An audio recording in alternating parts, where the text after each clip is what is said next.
जनताले राजा होइन सुशासन खोजेको हो। लोकतन्त्रमा जनताले पाउनुपर्ने सम्मान खोजेको हो। राजतन्त्र विस्थापित भएको 17 वर्ष भयो। सुनेको थिए 17,000को ज्यान गयो। 17 चोटि तिमीहरू फेरि मन्त्री भयो, तर देश झन्झन डुब्दै गयो। अनि त्यही भएर ज्ञाने चोर देश छोड भन्दै कराउने त्यही जनता।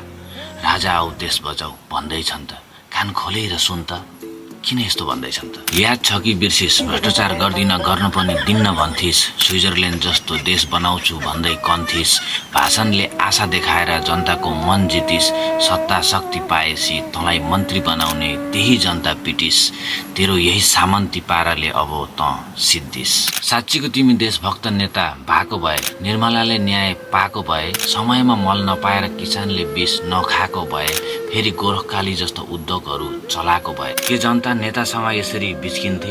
के जनताले सडकमा राजा खोज्न निस्किन्थे? 17,000 मरेर फालेको राजाको साथ दिन्थे? जनताले राजा होइन सुशासन खोजेको हो। लोकतन्त्रमा जनताले पाउनुपर्ने सम्मान खोजेको हो।